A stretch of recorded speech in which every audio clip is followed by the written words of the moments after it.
आगे नेक्स्ट हमने पढ़ना है general gas equation. General gas equation, इसका दूसरा नाम आइडियल गैस इक्वेशन भी है। Ideal gas equation, general gas equation हम बोलते हैं इनको। General gas equation, ideal gas equation, ये इक्वेशन आइडियल गैस इक्वेशन है। आइडियल गैस क्या होती हैं, नॉन आइडियल गैसेस, इनको हम डिटेल से आगे पढ़ेंगे। आइडियल गैसेस जो है ना वो गैसेस होती हैं जिनके मॉलिक्यूल के दरमियान फोर्स ऑफ अट्रैक्शन ना हो, ठीक है। तो इस ऐसी गैसेस जो कि आइडियल गैसेस हो और उनको एक्सप्लेन करने के लिए एक इक्वेशन है जिसको हम आइडियल गैस इक्वेशन बोलते हैं, और नॉन आइडियल गैसेस के लिए भी अलग से इक्वेशन होती है। अब इस इक्वेशन की डेफिनेशन लिखने की कोशिश करता हूँ थोड़ी सी, और साथ में ना इसकी ना हम जो डेरिवेशन है इक्वेशन की डेरिवेशन हम करेंगे साथ में। फिर उस इक्वेशन की डेरिवेशन करने के बाद उन लॉज को ड्राइव करेंगे जो हमने पीछे पढ़े हुए हैं। तो ideal gas equation, the equation which relates, जो जोड़ती है, विच relates the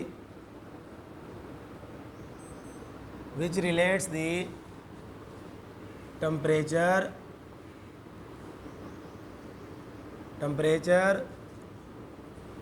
pressure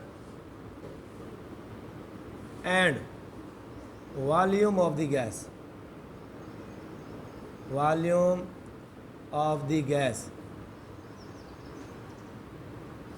is called general gas equation। ठीक है, इस इक्वेशन के अंदर ना आप प्रेशर भी देखेंगे, वॉल्यूम भी देखेंगे और टेम्परेचर भी देखेंगे। पीछे आपने बॉयल लॉ पढ़ा, चार्ल्स लॉ, एवोगैड्रो लॉ भी है, उसमें ना आप दो चीज़ें वेरिएबल देखते हैं, दो चीज़ें कांस्टेंट होती हैं, इसमें सब इकट्ठे होंगे।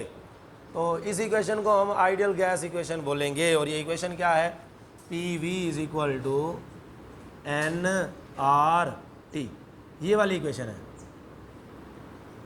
देखो इसमें प्रेशर भी है, इसमें वॉल्यूम भी है, इसमें टेम्परेचर भी है।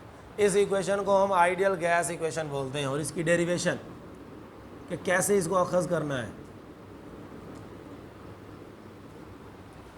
अच्छा, इस इक्वेशन को ड्राइव करने के लिए ना हमें तीनों लॉज को याद रखना पड़ेगा।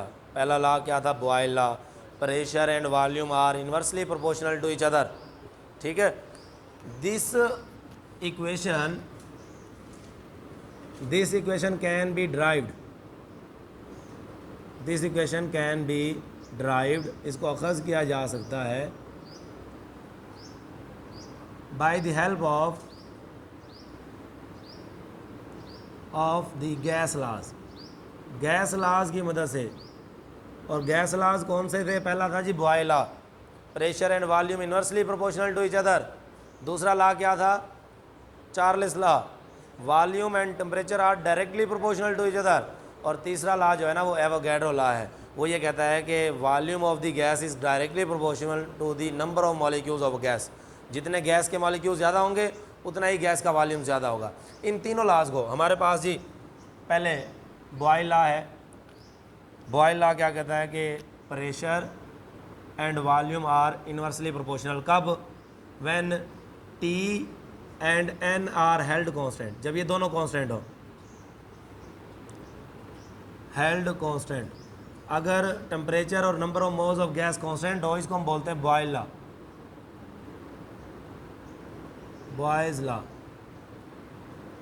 बॉयज़ लॉ की ये स्टेटमेंट है, ठीक है। उसके बाद Charles law, temperature is directly proportional, volume is directly proportional to the temperature. और कांस्टेंट कौन सी चीज़ें, pressure and number of moles of gas held constant, ये कांस्टेंट रखने पड़ेंगे। और ये किसकी स्टेटमेंट है, चार्ल्स लॉ की। इसी तरह तीसरा लॉ हमारे पास एवोगैड्रो लॉ है, volume is directly proportional to the number of moles of gas, ठीक है। अच्छा, इसको ना आप यूँ लिख दो, volume is inversely proportional to pressure. मैं इस तरह कर रहा हूँ, ठीक है जी। या इसमें हमारे पास ये है पड़ा, इससे वैसे खैर कोई फ़र्क नहीं पड़ता। ये हमारे पास वॉल्यूम और pressure inversely proportional. Number of moles of gas directly proportional to the volume of the gas. दो चीज़ें constant, pressure and temperature held constant. ये चीज़ें कांस्टेंट रखनी है आपने। और ये क्या है जी? Avogadro's law. Avogadro's law. तीनों लॉ हो गए। अब ये तीन इक्वेशनें बनी है, इक्वेशन नंबर 1 2 3। अब मैं अगर इनको इकट्ठा करूं by combining these 3 equation, by combining these 3 equations, in 3 equation को ना आप कंबाइन करें तो हमारे पास इक्वेशन क्या बनेगी? V proportionality N T over P।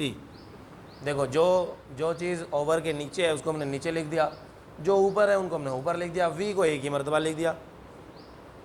तो अब प्रोपोर्शनैलिटी का साइन ख़त्म करेंगे ना तो यहाँ पर एक जनरल गैस कांस्टेंट आएगा जिसको हम R बोलते हैं। V is equal to NRT over P। अब ये R क्या है? General gas constant. R is general gas constant या आइडियल गैस कांस्टेंट। कांस्टेंट हमने यूज़ किया है R को, ठीक है जी। ये यहाँ पर R एक कांस्टेंट है। प्रोपोर्शनैलिटी का साइन ख़त्म किया तो अब P चूँकि यहाँ पर डिवाइड हो रहा है उस तरफ जाके क्या हो जाएगा? तो हमारे पास इक्वेशन बनेगी PV is equal to NRT which is ideal gas equation, जो कि एक आइडियल गैस इक्वेशन है। Which is ideal gas equation, जो कि एक आइडियल गैस इक्वेशन है, ठीक है जी। ये हमारे पास हो गए डेरिवेशन। ये तो इक्वेशन की डेरिवेशन की है हमने। अब हमने डेरिवेशन करनी है गैस लॉज की। Derivation of gas laws, derivation of gas laws. जिस तरह इन लॉज के ज़रिए हमने इक्वेशन को ड्राइव किया, क्या इस इक्वेशन से लॉज को ड्राइव किया जा सकता है? ये जो इक्वेशन है, कौन सी इक्वेशन है? PV is equal to NRT for Boyle law. Boyle law के लिए क्या करना पड़ेगा?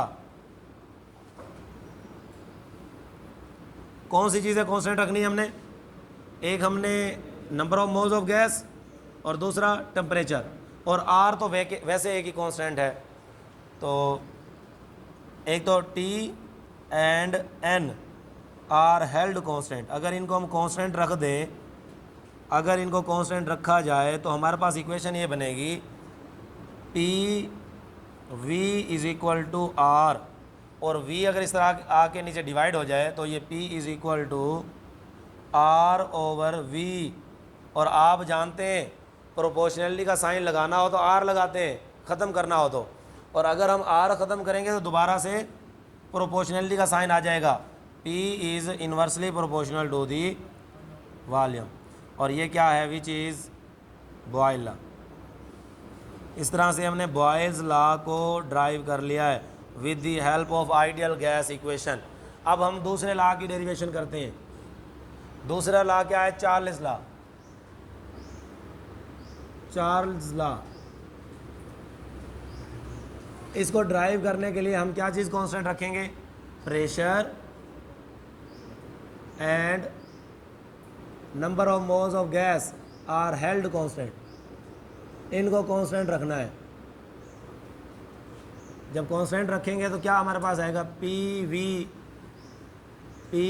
इज इक्वल टू NRT है, तो N और T तो कांस्टेंट। अच्छा, एक तो P कांस्टेंट, ठीक है, और N भी कांस्टेंट, R ओवर RT, ठीक है। ये हमारे पास इक्वेशन बन गई। कौन सी चीज़ें कांस्टेंट रखी हैं? P and N held constant, इन दोनों को कांस्टेंट रखा है। तो हमारे पास ये इक्वेशन बनती है V is equal to RT। और R क्या है? कांस्टेंट है पहले ही, गैस कांस्टेंट। इसको ख़त्म करेंगे तो प्रोपोर्शनैलिटी का साइन आ जाएगा। V directly proportional to temperature, जो कि क्या है? Charles law. Which is a Charles law. ठीक है जी। अच्छा, उसके बाद एक लॉ और रह गया जिसकी हमने डेरिवेशन करनी है, और वो कौन सा है? Avogadro law. Avogadro law, Avogadro's law. इसके लिए हमें क्या करना पड़ेगा? हमारे पास इक्वेशन है जी P V is equal to N R T. आप जानते हैं यहाँ पर टेम्परेचर और प्रेशर को कांस्टेंट रखना है, तो फिर हमारे पास क्या आ जाएगा? V is equal to N R. जब हमने क्या चीज़ कांस्टेंट रखी है? Pressure and temperature are held constant. जब तक आपको ये पता नहीं चलेगा ना कि इस लॉ के अंदर कौन सी चीज़ें कांस्टेंट है, कौन सी चीज़ें वेरिएबल है, तब तक मसाइल रहेंगे। इसलिए इन चीज़ों को जहन में रखें कि हमने कांस्टेंट कौन से हैं इस लॉ के अंदर और कौन से वेरिएबल हैं। जब इस बात को अश्योर कर लेंगे, यकीनदानी हो जाएगी आपको, फिर आपके लिए मसला नहीं बनेगा। तो जाहिर है फिर आर तो एक प्रोपोर्शनलिटी कांस्टेंट है, वैसे ही जनरल गैस कांस्टेंट। तो जब इसको ख़त्म करेंगे तो हमें फिर साइन लगाना पड़ेगा प्रोपोर्शनलिटी का, and which is Avogadro law, जो कि एवोगैड्रो लॉ है। इस तरह इसको में हमने ड्राइव कर लिया है। बात समझ आ गई? अब इसमें जो आर था ना, आर वो एक जनरल गैस कांस्टेंट था। इसको हमने ड्राइव करना है। एक शार्ट क्वेश्चन आता है, इसकी वैल्यू फाइंड करनी है। कहता है calculate the value of R. ठीक है, दो तरह से हमने निकालनी है। ये जो आर है आइडियल गैस कांस्टेंट, ये एक आइडियल गैस कांस्टेंट है, आइडियल गैस कांस्टेंट। इसको जनरल गैस कांस्टेंट भी बोलते हैं। इसकी जो वैल्यू होती है वो फिक्स है। दो तरह से वैल्यू निकालते हैं, एक कॉमन यूनिट्स के अंदर और एक एसआई यूनिट्स के अंदर। तो इसको नोट कर लें, इसको नेक्स्ट में इंशाल्लाह वो यूनिट्स भी निकालते हैं।